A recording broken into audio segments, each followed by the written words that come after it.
इस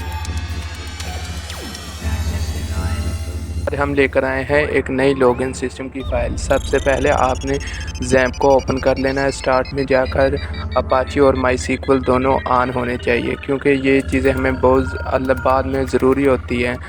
हमें इसमें डेटाबेस भी चाहिए ना, इसीलिए हम माईसीक्वल को ऑन करके करेंगे। और आपने यहाँ पे लिखना है local host slash referral system, और ये एरर शो कर रहा है। इसका मतलब ये डेटाबेस के साथ कनेक्ट नहीं है। हम सबसे पहले php माई एडमिन पर जाते हैं और php माई एडमिन में जाकर हम एक न्यू डेटाबेस क्रिएट करते हैं। डेटाबेस का नाम आप बदल भी सकते हैं, लेकिन हम यहाँ पे डेवज़ोन कोडिंग ही लेंगे और इसे क्रिएट कर देते हैं। अब हम इंपोर्ट में जाकर डेटाबेस की फ़ाइल को इंपोर्ट करेंगे। ये फ़ाइल उसी कोडिंग जो स्क्रिप्ट मैं आपको प्रोवाइड करूँगा ना, जो इस वेबसाइट से, उसके अंदर ही ये होगी सीक्वल की फ़ाइल भी, डेटाबेस। अब इसे इंपोर्ट कर लेंगे और इसे एग्जीक्यूट कर देंगे। तो ये देखें, तमाम क्वेरीज सक्सेसफुली रन हो चुकी हैं। अब वापस साइन अप टेबल पे आ जाएं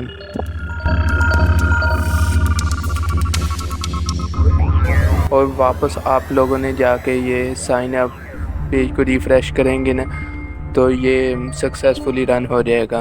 अब आप लोग यहाँ पर नेम अपना फुल नेम, यूज़र नेम और ईमेल सेम नहीं हो सकते किसी भी यूज़र के लिए। ओके, ये डिफरेंट ही होने चाहिए, नहीं तो ये एरर शो करेगा। और पासवर्ड मिनिमम 6 करैक्टर का है। हम यहाँ से किसी का रेफरल कोड ले लेते हैं। ये हमने यहाँ से इस बंदे का रेफरल कोड कॉपी किया है और इसका बैलेंस आप देख सकते हैं, अभी 5 ही शो कर रहा है। और हमने ये इसका रेफरल कोड को लिख दिया।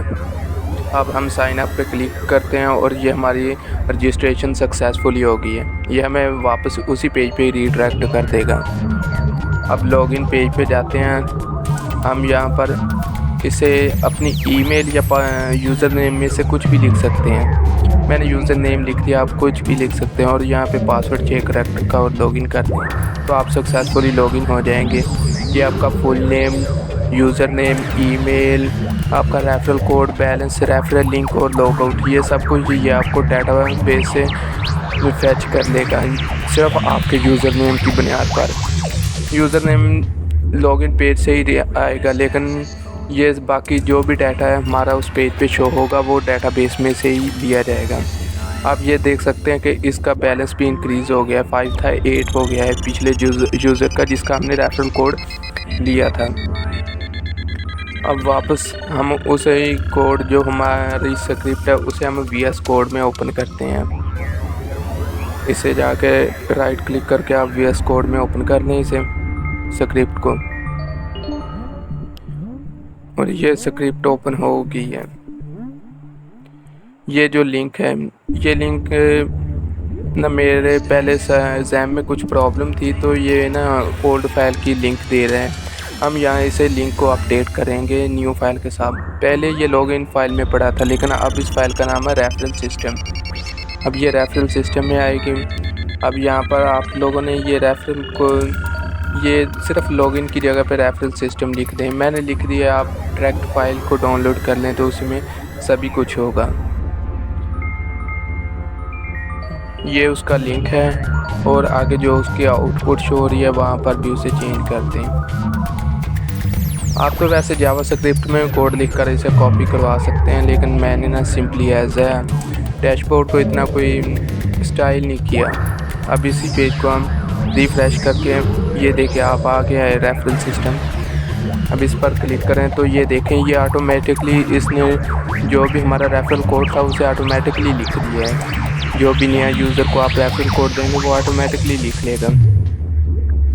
और अब बारी आती है इस स्क्रिप्ट की।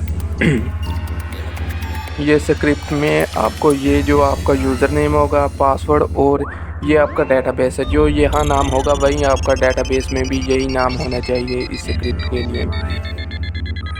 ये इसका डैशबोर्ड है, जो यूज़र के लिए जो डैशबोर्ड होता है। आप वैसे इसे स्टाइल कर सकते हैं। मैंने इतना कोई सिंपल स्टाइल किया है, कोई इतनी ना स्टाइलिश नहीं की है CSS में या कोई भी। मेरा सिर्फ मेन फोकस था लॉगिन पेज पर और रेफरल सिस्टम पर। ये है लॉगिन साइन अप का पेज का कोड। ये अपडेट रेफरल के नाम का फंक्शन है। जब भी कोई यूज़र किसी के भी रेफरल कोड से लॉगिन होगा या साइन अप होगा तो ये फंक्शन है ये ऑटोमेटिकली एग्जीक्यूट हो जाएगा। इसके बगैर अगर वो इसे एम्प्टी भी छोड़ देगा, खाली भी छोड़ देगा तो कुछ भी नहीं होगा, यूज़र सक्सेसफुली रजिस्टर्ड हो जाएगा। ये इसका पासवर्ड है। अगर आप लोगों ने हैश वाला यूज़ करना है तो आप हैश वाला यूज़ कर सकते हैं, वहाँ डाल पासवर्ड ही लिखा रहने दें। अगर आप चाहते हैं कि हैश में पासवर्ड ना हो, सिर्फ इनक्रिप्ट ना हो, सिर्फ जैसे यूज़र लिखे वैसे ही डेटाबेस में सेव हो जाए, तो आप वहाँ पर डॉलर पोस्ट करके यूज़र पासवर्ड लिख दें। और ये इसका लॉगिन का हिसाब सिस्टम है। लॉगिन में भी यही होता है कि यूज़र नेम और ईमेल, हम इन दोनों में से किसी एक चीज़ को ही फैच करेंगे।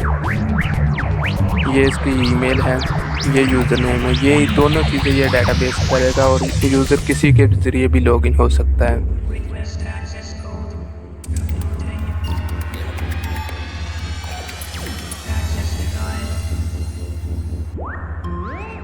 ये सिर्फ यूज़र नेम है जो नेक्स्ट पेज पर हमारे जाएगा, जिसे हम सेशन की बुनियाद पर न्यू पेज पर फैच करेंगे।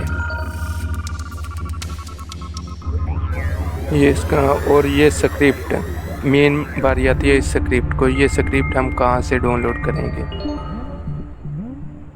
और स्क्रिप्ट से पहले अगर कोई फॉर एग्ज़ाम्पल अगर कोई यूज़र डायरेक्टली डैशबोर्ड पेज को एक्सेस करना चाहता है बिना लॉगिन या साइन अप के, ये देखें हमने इसे कॉपी किया। अब इस लिंक को पेस्ट करते हैं।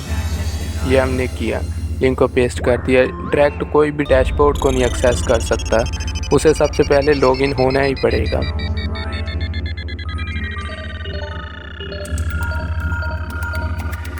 ये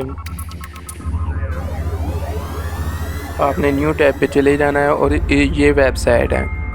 ये वेबसाइट है, यहाँ से आपने इस वेबसाइट से इस लिंक को, इस जो भी लिंक होगा इस वेबसाइट का ही है, इसके अंदर ही इस स्क्रिप्ट का लिंक होगा। आप इसे स्क्रिप्ट को डाउनलोड कर सकते हैं। ये पहले मैंने ये 2-3 स्क्रिप्ट अपलोड किए हुई हैं, वो भी लॉगिन सिस्टम के मतलब ही है।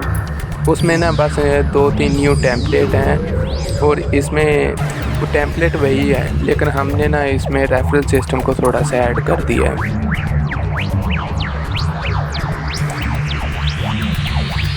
और ये लिंक, ये APK फॉर ऑल के नाम से ये वेबसाइट है। आपको इसी के आर्टिकल में ये लिंक मिल जाएगा और वहाँ से आपने इसे डाउनलोड कर लें।